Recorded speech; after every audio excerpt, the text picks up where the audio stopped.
Добрый вечер. В эфире информационный выпуск Амшекшара. Коротко о темах в сегодняшнем выпуске.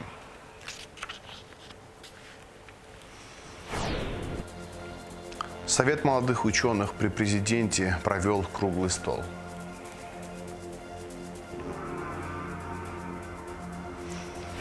Пинал Габли рассказал об итогах поездки в Казань, где принимал участие в международном форуме министров образования.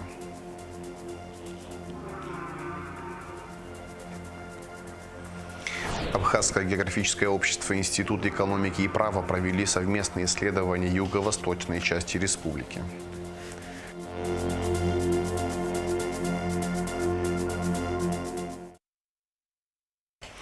Меморандум о сотрудничестве между Конституционным судом Республики Абхазия и Конституционным судом Российской Федерации подписали председатели судов Диана Пилля и Валерий Зорькин. Целью меморандума является создание основы для взаимодействия и сотрудничества в правовой сфере, обмена опытом конституционно-судебной деятельности, изучения действующего конституционного права обоих государств и практики его применения при разрешении споров в конституционно-правовой сфере. В Женеве прошел 61-й раунд международных дискуссий по безопасности и гуманитарным вопросам. Абхазия, Южная Осетия и Россия в очередной раз подчеркнули необходимость подписания Грузией соглашения о неприменении силы и возобновлении механизма предотвращения и реагирования на инциденты в Гале.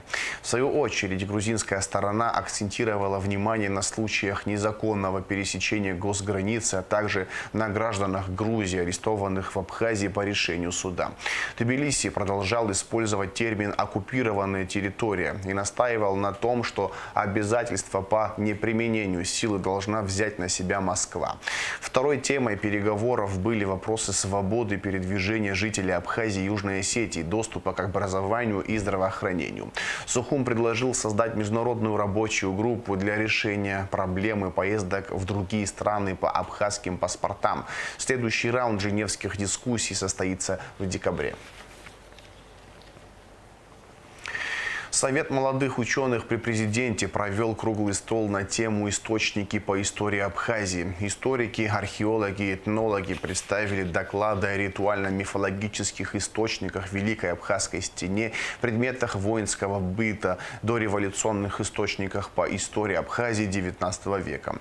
Во встрече приняли участие руководитель администрации президента Абисалом Кварча, президент Академии наук Зураб Джапуа. Репортаж Лауры Капш. Тема круглого стола «Источники по истории Абхазии. Характеристика и оценка» выбрана не случайно, ведь история пишется по источникам. С приветственным словом к участникам мероприятия обратился руководитель администрации президента Абисалом Кварча. Приятное событие, да, вот в нашем государстве, когда по инициативе самых молодых, по инициативе снизу, а не навязывания сверху, был создан Совет молодых ученых при президенте. Но я вам честно скажу, после первого заседания и президент, и все присутствующие были впечатлены уровнем знания наших ребят, глубиной мышления, образованностью. И как бы это открытие, это потенциал, это научный потенциал. Без науки вообще ни в одном государстве нет развития. Если вы посмотрите, самые развитые государства, как раз таки в этих государствах именно благодаря научному потенциалу идет развитие, все новые публикации, все, что делается новое в науке, все, если посмотреть, самые такие, да, передовые, какие технологии возникают в тех государствах, где науке уделяется соответствующее внимание, и оно дает соответствующие результаты. Талантам нужна поддержка. И сегодня очень важно, что у молодых ученых есть поддержка со стороны руководства страны, отметил декан исторического факультета АГУ Алик Габелия. Я надеюсь, я думаю, что так и есть, наше руководство понимает важность исторической науки. Все наши беды, к сожалению, происходили из-за того, что историческая наука в советское время, знаете, грузинская историческая наука, абхазская историческая наука, противостояние историков. Из этого потом уже и противостояние перешло в горячую фазу, как говорят. И еще раз хочу поздравить молодых наших коллег, то, что у вас есть орган, который призван организовать, то есть орган Совет молодых ученых. И я думаю, что, не то что думаю, Абхазский государственный университет, исторический факультет всегда готов поддержать любую инициативу. Молодые ученые, историки, археологи, этнологи представили доклады о ритуально-мифологических источниках, предметах воинского быта, дореволюционных источниках по истории Абхазии XIX века, социально-экономическому развитию страны. Этнохореографические источники, мосты между прошлым и будущим. Так назывался доклад научного сотрудника отдела этнологии и обеги Асиды Гумба. На сегодняшний день мы сталкиваемся с вызовами, которые в первую очередь связаны с проблемами аутентичности в танцевальном искусстве. Важнейшей задачей является сохранение аутентичности танцевальных танцев в условиях их сценической интерпретации, адаптации для современного зрителя. Необходимо найти баланс между сохранением традиций и их развитием. Также одной из проблем является недостаточная доступность этнохореографических источников, необходимость их систематизации и создания единых баз. Совет молодых ученых был создан при президенте в марте этого года. В него входят 35 молодых ученых разных научных направлений. И стоит отметить, что за 3 месяца сделано немало.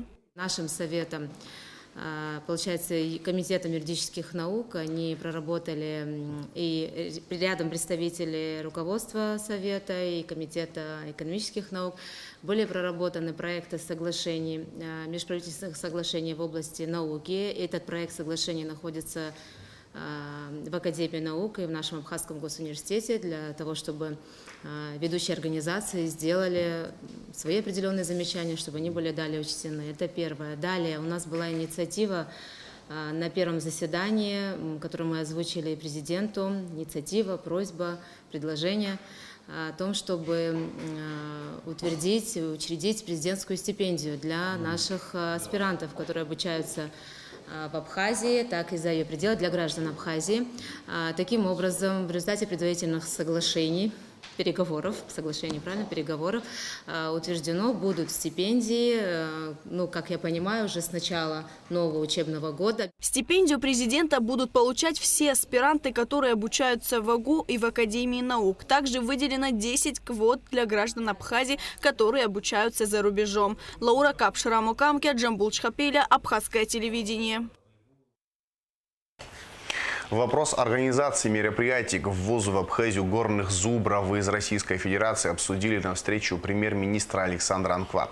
Во встрече участвовали депутат парламента Резо Зантария, председатель Госкомитета по экологии Савелий Читанава, директор Института экологии Роман Дбар, директор Псхугумистинского заповедника Вианор Авицба, начальник эпизоотического отдела Государственной ветеринарной службы Олег Теремков.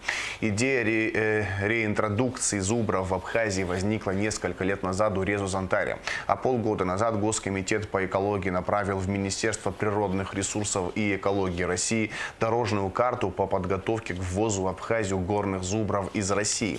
Проект, в частности, предусматривает посещение абхазскими специалистами Кавказского природного биосферного заповедника и создание российско-абхазской рабочей экспертной группы. Также должны определить в пределах Псхугумистинского заповедника места, пригодные для обитания горных зубров и их число. Александр Анкваб поручил соответствующим структурам оперативно проработать вопросы, обозначенные в плане мероприятия. Открытие детского оздоровительного лагеря в Очимчире и итоги поездки в Казань, где прошел второй международный форум министров образования «Формируя будущее», стали главными темами пресс-конференции министра просвещения Инала Габлия.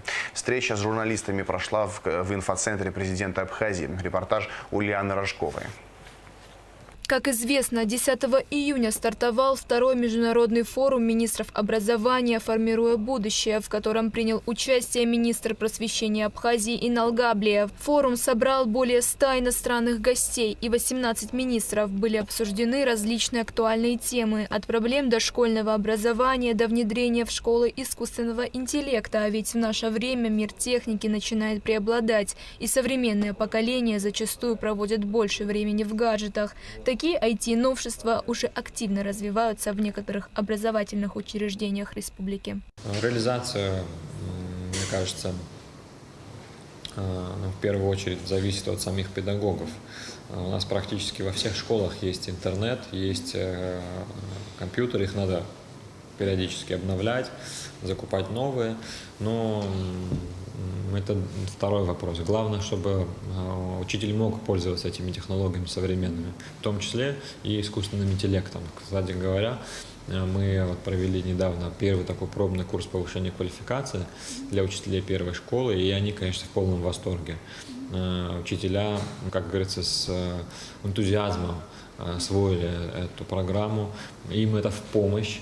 Они создают новый контент, новый материал для уроков литературы, биологии, химии и красочно дополняют свой учебный материал, который у них и так есть. В первый день форума «Формируя будущее» министры образования 18 стран подписали декларацию о создании рабочей группы по креативным профессиям, применению искусственного интеллекта и созданию инженерных школ. В числе участников форума были министры образования из стран БРИКС, СНГ, Азии и Африки. В рамках форума Инал Габлия провел ряд встреч с руководителями министерств и ведомств России и иностранных государств. Программа была очень обширная, насыщенная.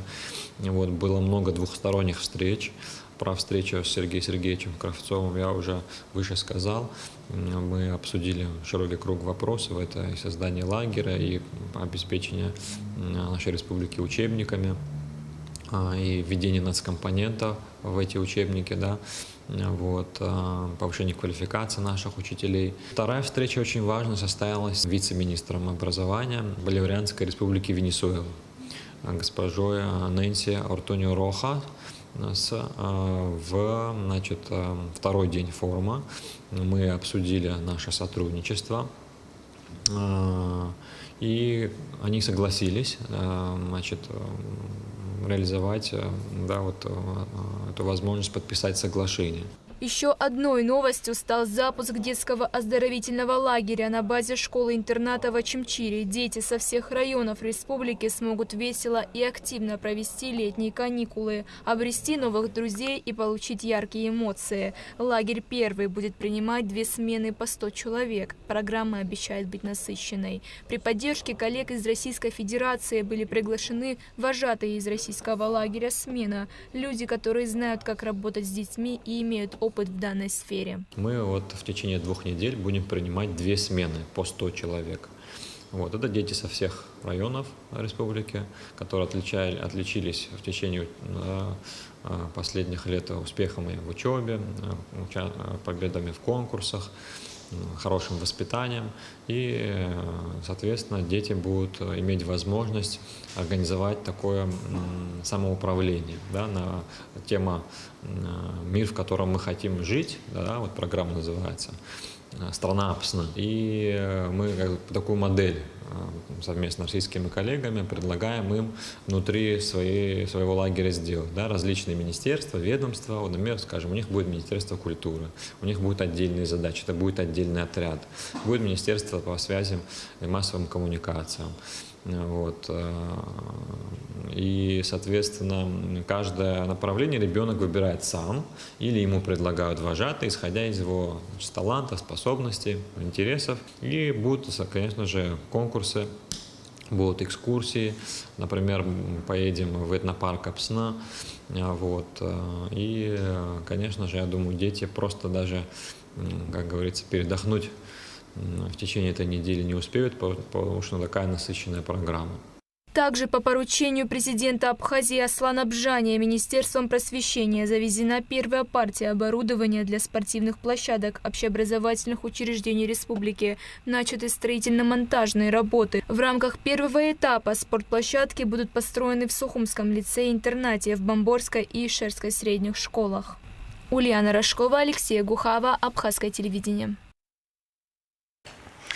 Генеральному директору Государственного русского театра драмы имени Фазиля Искандера Ираклию Хиндба присвоено звание «Почетный гражданин города Сухум». Решение принято на заседании Сухумского городского собрания. Депутаты также утвердили на должность начальника управления внутренних дел по городу Сухум Астамура Хагуш, после чего заслушали его отчет, согласно которому за 6 месяцев текущего года в Сухуме было совершено 76 преступлений, 70 из которых раскрыто. При этом тяжких преступлений из общего числа 34, из них раскрыто 29. На заседании были рассмотрены и другие вопросы. Так, парк на территории Национальной библиотеки назовут парком абхазских писателей имени Дмитрия Гулья, а на фасадах домов, где жили тренеры по баскетболу Владимир Хашпа и Александр Седов, установят мемориальные доски. Подробный репортаж заседания Горсобрания смотрите в ближайших выпусках новостей. Оружие и наркотик изъяты в ходе рейда сотрудниками столичной милиции. Двое жителей Сухума передвигались по городу в автомобиле, имея при себе наркотическое средство и револьвер с патронами. Возбуждены уголовные дела. Детали в оперативной съемке МВД.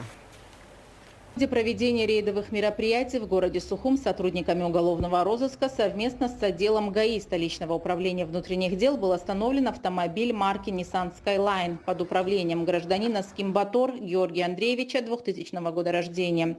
При личном досмотре задержанный выдал имеющийся при себе медицинский шприц с прозрачной жидкостью. Как впоследствии установлено в экспертно-криминалистическом центре МВД, содержимым шприца являлось подготовленное для инъекции наркотическое средство мефедрон. В деяниях Георгия Скимбатора органам предварительного расследования усмотрены признаки состава преступления, предусмотренного частью 1 статьей 223 Уголовного кодекса Республики. В отношении последнего возбуждено уголовное дело. Пассажиром в вышеуказанном транспортном средстве следовал Барцец Осман Астамурович 2000 года рождения, у которого в ходе личного досмотра было обнаружено изъято огнестрельное оружие, снаряженное боеприпасами. Экспертами установлено, что изъятый револьвер является самодельным, типичным короткоствольным нарезным оружием калибра 5,6 мм, технически исправным и пригодным для стрельбы. Изъятые патроны аналогичного калибра также пригодны для производства выстрелов. По факту незаконного приобретения, хранения, ношения огнестрельного оружия в отношении Османа Барцец возбуждено уголовное дело, которое расследует отдел дознания УВД по городу Сухум. Абхазское географическое общество и Институт экономики и права провели совместные исследования юго-восточной части республики с Российским геологическим обществом и его Воронежским отделением. По итогам многоэтапной работы уже выпущен календарь и планируется издание обширного физико-географического атласа. Рада Чичава узнавала подробности. Прекрасная древняя страна, расположенная среди гор и морских прибрежных долин. О ней, покрытой густыми лесами и цветущими альпийскими лугами, вскоре детально поведает физико-географический атлас, подготовленный по итогам совместных исследований абхазских и российских ученых. Президент Абхазского географического общества, научный сотрудник Института экономики и права Академии наук Абхазии Левард Барцыц говорит, что для успешного развития республики, в особенности в сфере социально-экономической, необходимо детальное исследование географии нашей страны, глубокое и обоснованное понимание особенностей природы и геологии солнечного Черноморского курорта. Для реализации данной цели при Институте Академии наук разработан ряд совместных с Абхазским географическим сообществом проектов. И один из таких направлений является региональное географическое исследование Абхазии. Это впервые, мы такую работу проводим. Но для того, чтобы провести такую работу, для того, чтобы анализировать, там речь идет о геологии, геоморфологии, о тектонике, гидрогеологии, климатологии. Вот даже можно долго перечислять. У нас недостаточно, надо признать, специалистов. И для решения этих и других вопросов мы обратились к нашим коллегам, к нашим друзьям Российской Федерации за помощью. И они любезно согласились, вот прежде всего, то, что это Воронежский государственный университет, Российское геологическое общества Воронежского отделения, даже и самой там Российской Федерации. Российские коллеги согласились оказать всяческую помощь не только с анализом итогов масштабных многоэтапных исследований, начавшихся давным-давно, но и принимали активное участие в полевых работах. В частности, мы занимались в региональном плане, это юго-восточная часть Абхазии. Наиболее малые исследования, наиболее проблематичный регион. Мы составили вот такую монографию, вот физико-географическое описание с элементами экономики тоже. Помимо этого, с их помощью впервые мы подготовили топографическую карту, очень крупномасштабную карту. Мы составили почвенную карту. Совместная деятельность научных обществ началась еще несколько лет назад, а в 2022 году было заключено соглашение, благодаря которому двустороннее сотрудничество вышло на новый, куда более перспективный уровень. Это первый этап. У нас уже, как сказал, тоже есть результаты. Но самое интересное, вот приехал Василий Митрофанович, вот здесь мы обсуждаем не только сегодняшний вопрос, это лучше он понимает, знает то, что он даже не с пустыми руками приехал, то есть в смысле интеллектуально, с рядом предложений, которые в перспективе. То есть мы здесь заложили очень, на мой взгляд, очень серьезную основу, фундамент для перспективного совместного исследования географии Абхазии. Долгая исследовательская работа, проведенная в Юго-Восточной Абхазии, требовала, естественно, глубокого анализа и подведения итогов. Именно для этого в Абхазию прибыл академик, доктор географических наук, член Русского географического общества, профессор Воронежского госуниверситета Василий Умывакин. Левардом Катовичем проделана очень большая работа. Фактически уже есть вариант атласа, физико-географического атласа Абхазии. Такая вещь, которая необходима, скажем, для разработки программы устойчивого развития, то есть устойчивость понимается экологическая сбалансированность и социально-экономическое развитие. Обширный атлас будет издан в Воронежском госуниверситете для массового распространения по Абхазии. На данный момент уже готов совместный календарь двух научных обществ на 2025 год. Этот атлас будет издаваться в Воронежском университете. Физико-географический атлас, условное название, хотя он в более широком плане. Вот. Так что в ближайшее время, значит, сейчас мы начнем обработку, редактирование материалов. Вот. И я думаю, в ближайшее время будет издано. Абхазское географическое общество проводило долгую работу по исследованию республики, начиная от минералов Абхазии. Благодаря заключенному соглашению и совместной деятельности с коллегами уже были сертифицированы минералы республики, а в перспективе не только издание атласа, но и разработка системы районирования, совместные публикации и многое другое. В перспективе намечается, значит, заключение договора о сотрудничестве между Воронежским университетом, Абхазским университетом и Абхазской академией наук. Здесь можно говорить и в перспективе о создании совместной научно-исследовательской лаборатории. Здесь может быть достигнут так называемый системно-синергетический эффект, то, что было при СССР. То есть он так выражается на языке математики: 1 + 1 больше 2. Тем более, что у нас много технологий, в университете все-таки разработано. Активно ведется вот эта инновационная деятельность, разработка IT-технологий. Это дружеская, братская помощь России и Абхазии. Вот на этих рамках мы работаем сегодня. Я надеюсь, что и в перспективе, что они продолжат это то, что оказывают помощь. Совместная исследовательская работа научно-географических сообществ России и Абхазии, по словам спикеров, обязательно продолжится и принесет по-настоящему важные для развития республики результаты. Рада Чачава, Заур Кварча, Абхазское телевидение. Группе абхазских спортсменов, участников игр стран БРИКС присвоены спортивные звания. Звание мастер спорта Абхазии международного класса присвоено по боксу Герману Арджене, по греко-римской борьбе Рамазану Арабханову, по самбо Рахману Напиджеву, по дзюдо Иналу Гаделия. Звание мастер спорта Республики Абхазия присвоено по боксу Биати Аршба, по вольной борьбе Марату Кокоскерия. А сейчас о погоде. По сообщению Гидрометцентра, в пятницу 28 июня на территории Абхазии ночью и утром местами дождь, днем без осадков. Температура воздуха ночью 15-20, днем 22-27 градусов тепла. Температура морской воды плюс 25 градусов.